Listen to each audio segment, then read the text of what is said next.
Greetings, everyone. DFG here, Gideon's Flight. Hey, guys, I just want to talk to you and share my thoughts on defunding the police department, okay? But before I get into that, I'd like to just give a little feedback on my video from yesterday as related to Black Lives Matters.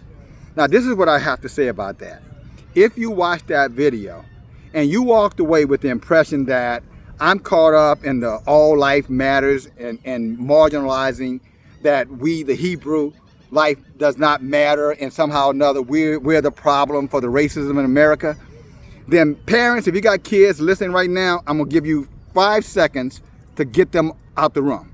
1, 2, 3, 4, 5, 6, 7. That should be enough time. You must be out of your fucking mind. All you have to do is go back and look at my past videos and you will clearly understand I'm probably one of the more pro-black people that you've ever seen on a platform. So cut the silly bullshit. What I'm saying to you guys is that going and asking the white man to love you and respect you is simplistic. It's idiotic. You know, why is it their responsibility for your life to matter? That's all I'm saying to you. These people are not obligated to love us, no more than we're obligated to love them. You know, this Christendom mentality that we have of always turning the other cheek and looking for, you know, your oppressor to somehow sympathize with you has gotten a lot of our damn people killed, including one of our earlier leaders, Dr. King, you know, with the nonviolent protests and his brains blown out all over the goddamn balcony in Memphis, Tennessee. So cut the bullshit. This is not about that. Grow the hell up. Now let's get on with the rest of this particular message. Now here's what I got to say about defunding the police department. That, guys, is something that we really need to be really careful in terms of what we're wanting. Okay? Because obviously we don't need racist white police officers policing our people in our communities. What we really truly need, if you let me tell it, we need community policing. We need to have people in our communities who look like us and to some degree from communities similar to the communities that we're in. So in essence, we need to have Hebrew police officers, so-called black ones, policing black communities. We need to have Puerto Rican police officers policing Puerto Rican communities. Same thing, you know, that with all other communities. That's what the Jews, for the most, have in most of their communities. They have Jewish police officers policing their communities. And that way you have people who can sympathize with the issues and the struggles that we have in our communities without overreacting and harming us, okay? Now that's more sensible. Now is that probable? No. So let's go back now to this issue of defunding police officers, or defunding the police department. Don't you guys remember only a few weeks ago, you heard Trump make a statement that he was activating 1 million National Guardsmen. 1 million. Why do you think that is? And now all of a sudden, right after he activated 1 million National Guardsmen, now all of a sudden they want to start talking about defunding the police departments. Why? Because he wants the military policing our communities. Because the police officers don't police white. White people don't get policed by policemen. Police officers are not here to police white people. They're here to police so-called black people. Don't you know that? Don't you know the history of the police department? Police officers, again, I'm going to say it to you one more time. Police officers are not here to police white people. They're here to protect and serve white people. That's different. They police our asses. And we can see they can be pretty damn brutal. Even the black ones and the Hispanic ones and the Asian ones included are pretty damn brutal when it comes down to policing us. But you never see that kind of brutality when they're policing their own kind. Never. I've seen white men, white women argue, scream, wail knives, pull guns, all kind of shit, you know, on white police officers and Asians and blacks, and nothing happens to them. Oh, and by the way, let us not forget the black police officer in Minnesota. You remember the one, he was Somalian, who killed the white woman from Australia? Remember, accidentally thought she came up on him in an alley. He shot across his partner and killed her. Remember, they sent his black ass to prison for 15 years? To show you who gets policed and who doesn't get policed. They sent him to jail for 15 years for accidentally shooting a white, or killing a white female. And we saw a white policeman who kneeled on a black man's neck and murdered him in cold blood, and they weren't even arrested. So now do you understand what I'm talking about? Who polices who? They're here to protect and serve them. Matter of fact, that woman's family got over $20 million from this government, from the taxpayers in this country, for him killing her, and his ass got 15 years in prison. I'm sure you didn't know that. I know it. You know why? Because I give a damn about our people. So again, don't accuse me of being some kind of Uncle Tom. You're out of your goddamn mind. I've done more for people of color in my career than most of you critics who probably haven't done a damn thing for nobody but the people who eat off of your plates and your home. I've been serving our people for 40 damn years. Don't talk shit to me. You don't know me that well. I digress. Now let's get back to military enforcing laws in the streets. Don't you remember Donald Trump talking about HR 666? Don't you remember him saying who's going to enforce HR 666 when it comes down to the coronavirus and who's going to get the vaccines? Don't you remember about the community policers? I forgot what they call these jokers, who are going to be going around spying on you and me and reporting back to the Health and Human Services in America? The most violent, racist group of people in the country, I might add, that they're going to go back and report back to them who's coughing, who's leaving their house when they're supposed to be under quarantine. And don't you remember who's going to come knocking on your doors? You know that they didn't say the police officers were going to come knocking on your door. Trump never said you're going to have policemen coming to your homes, right? To make sure that you're following your quarantine guidelines, right? He said the military is going to be doing it. You know, for once in your lifetime, my brothers, my sisters, you need to think critically. Think with your eyes open, your ears open. He's activated the military and want to defund the police officers because he's going to give him a justifiable reason to have military on the streets, martial law on the streets in our communities. Don't you remember who the target groups is? You don't remember? Don't you remember who the targeted group is? You don't remember? Don't you remember who the targeted group is? You don't remember? Well, let me remind you. The targeted group for coronavirus is black men and under medically served communities. You heard Jerome Adams, the Surgeon General of the United States of America, said that publicly to everybody, blacks and Latinos. So you Puerto Ricans and you Mexicans and, you Hondurans and Dominicans and the rest of you guys, just understand, in their eyes, you might be a nigga too. Just saying. But that's who they're going to be policing. That's exactly who they're going to police. And they're going to use the military. So when we start talking about defunding the police department, just understand that is going to happen. But it's not going to happen like you're being told through the media. Like you're being told by the Democratic and all these other governments and council people who are saying, yeah, we're going to get rid of the police, we're going to get rid of the police. Has any of them told you who they're going to substitute the police for? I'm going to tell you what they're going to say.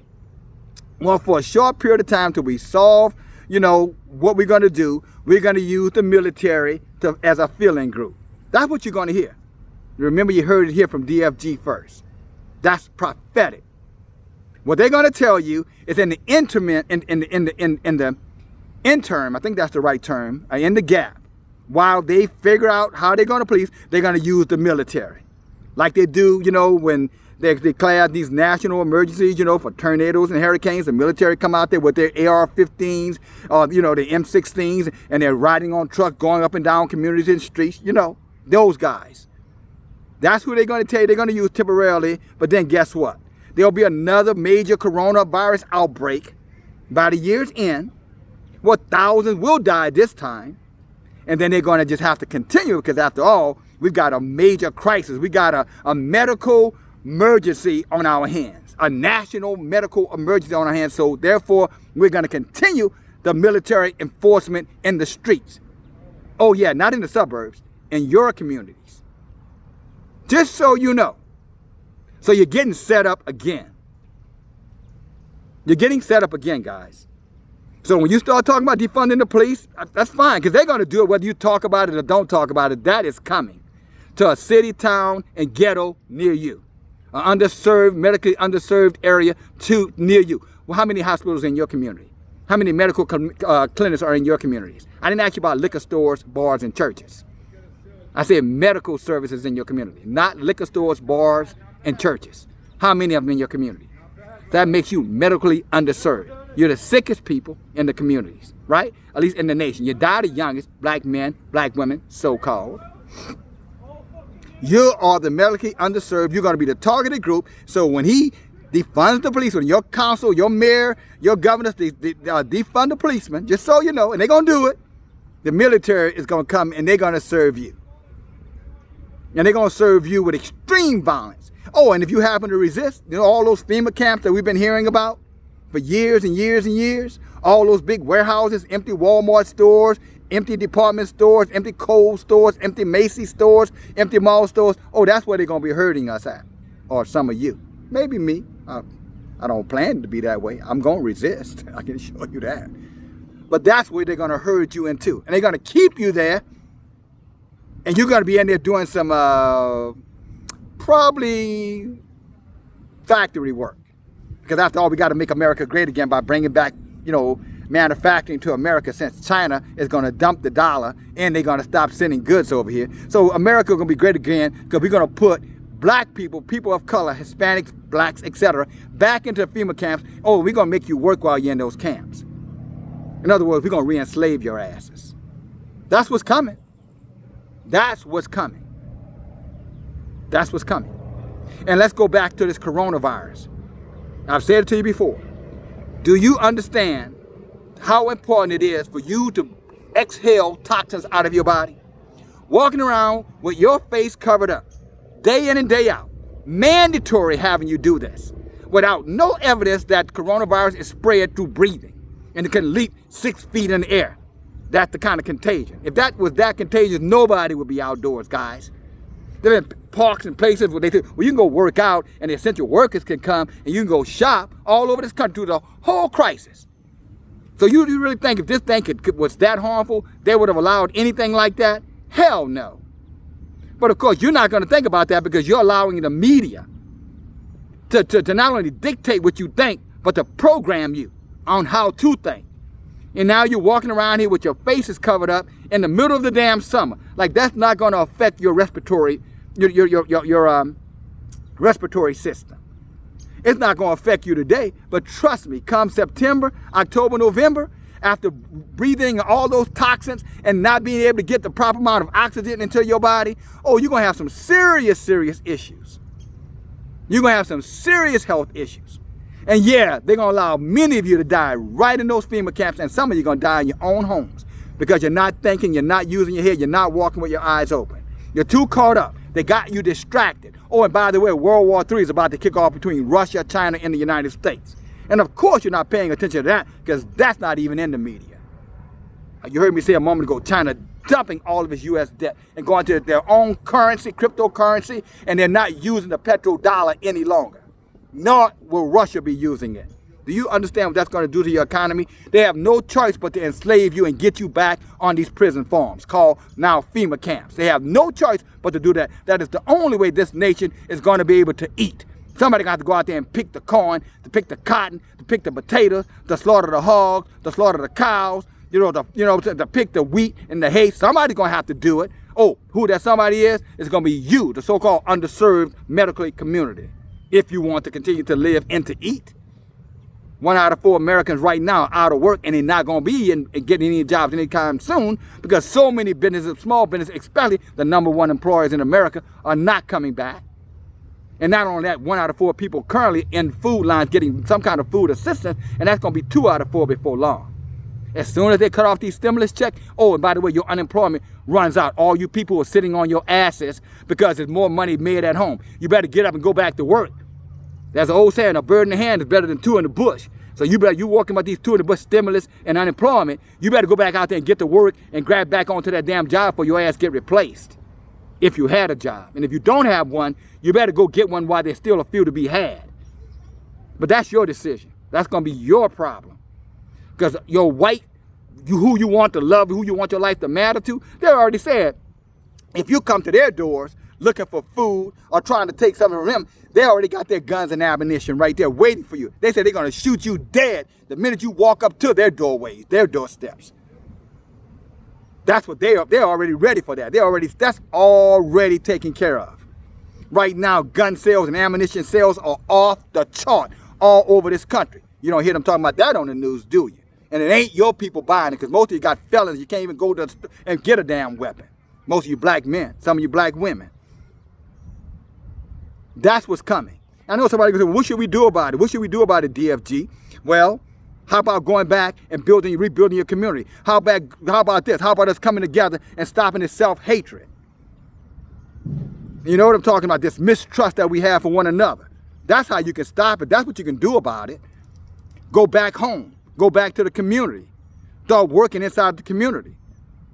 You know, mothers, start coming back to the fathers and building a relationship. Put past old grievances. There was a time that you could hold him accountable for not being accountable. And I understand why you have been angry with him. But right now, you need him more than you need his money. You need him at home with you. And black men, you need it at home. Cut the shit.